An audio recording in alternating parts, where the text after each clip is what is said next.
Hey guys, this is Samuel Vaida, and I have time. Probably all of you have time now because of this coronavirus and the crazy situation, what is going on in the world with the lockdown that each and one of us has one way or the other to stay at home and not leave their flat, not leave their apartments. Thank God that I live in a country where the restrictions are not so strong and high, and I'm really thankful for that.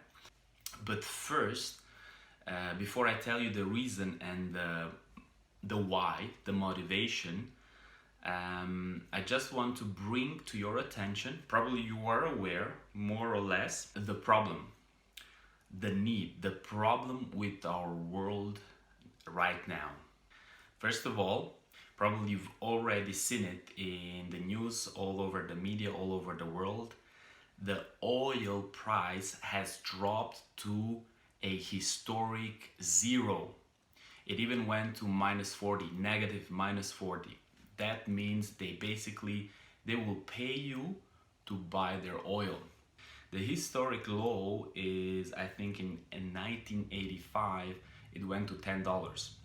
Why is this so important? From a perspective of a consumer, of someone who has a car, and he likes to have the price of oil really down, this might be very good, might be very, very, very helpful.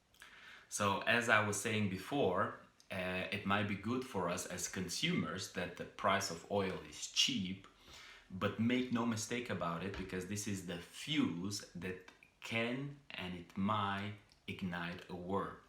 Why am I saying this? There are countries that are depending on their production and selling of oil. And if these countries, they are not being able to sell their oil, they are hurting very bad. If you really read history and learn from history, you can actually one way or the other, or in some ways, probably not with 100% accuracy, predict the future. There is something like a model that happened in the past.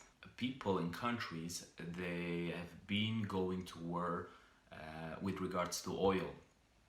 And especially now, when you have little or no demand for transportation, little or no demand for flying, and this drives the price of oil to zero or even minus 40. Now, if you look in the history and you have a close look at what happened in the timeline, we experienced one of the most terrible wars of the history, and this is the World War II. Why is this so important in regards to this news? In 1929, there was a US stock market crash. Within 4 years, Adolf Hitler became the Chancellor of Germany. Within 10 years, from 1929 to 1939, the Nazis invaded Poland. So basically, the elites use economic problems to set up totalitarian control. They use our problems, these times of hardships, to bring people under mass control. I will give you a very simple example. I live in Switzerland, and my country of origin is Romania. Right now, in this time, in Romania, they have really, really, really strict restrictions, although even has been proved that Eastern Europeans have a higher immunity to the coronavirus. They have really strong restrictions. They cannot really leave their flat, their apartments, without filling out a form and saying there the reason for leaving their flat. They want to go shopping, they want to go visit a friend, to buy some medicine from the pharmacist, or whatever they have to do it. Here in Switzerland, you still have, I got this in a formula from city mayor, that you can still do walks in the nature, just be aware of the distance between people, keep yourself protected and keep others protected. So can you see that there is still a difference? In my country of origin, they almost installed communism. We've been released from communism since 1989, but still now they live almost like in communism. Guys, make no mistake. They use this time of hardships to take the freedoms of people. We live in a time where we see economic problems and the national debt of America. Right now, as I speak, as I record this video, it's at a highest time ever in the history. I will just read it to you because I have it here on a website. So it goes like this: 24 trillion 567 billion 156 million 299 316. It keeps changing every single minute. So that would be roughly around $74,517 for every single person in America in debt. Guys, that is an atomic bomb. Why am I saying this? We hear people speaking about debt and millions and billions and trillions, but how much is a trillion? How big is a trillion? It's being said that 1 million seconds it will pass in the next 12 days. 1 billion seconds it will pass in the next 32 years. Now 1 trillion seconds it will pass in the next 31,688 years. Now, time is money, money is time. If you were to make for every second $1, you would be a millionaire in the next 12 days. You would be a billionaire in the next 32 years, but it will take you 31,688 years to make 1 trillion. Take that and multiply it with the national debt of the greatest nation on earth, 24 trillions 567 billions 161 millions, and so on and so on, and you will realize that we are in a situation totally out of control. I tried to do this on my calculator. You know what they said? Maximum result is 15 digits. Imagine that. Imagine that, how much we are in debt to future generations. Another problem, and it might surge probably at the end of the year or probably beginning of the next year, which I see it as very stringent, and all the other problems is the divorce rate. Now I'm going to give you a statistic from Switzerland. So basically last year in 2019 there were 38,200 marriages, but also there were like 16,611 divorces. So we could probably say that every second couple in Switzerland is divorced or getting a divorce. Good, so let's move on. I want to tell you this, that yesterday I went to sleep with a full belly.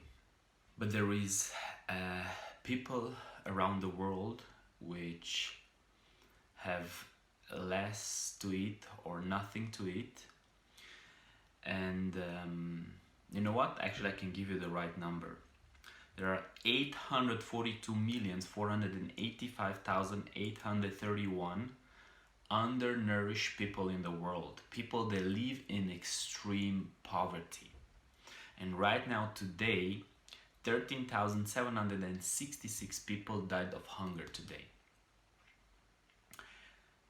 So we really live in crazy times, in times that poverty and hunger are skyrocketing, and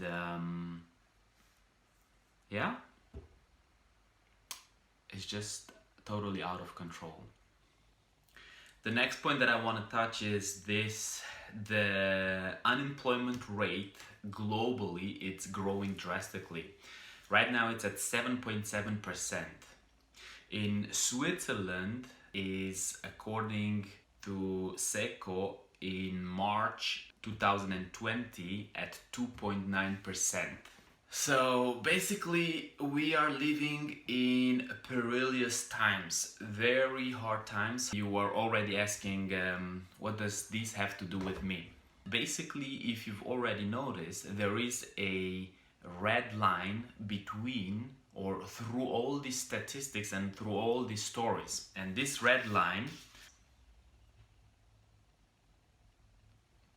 you see it? It's money. More or less, you probably say, yeah, okay, but people divorce not because of money.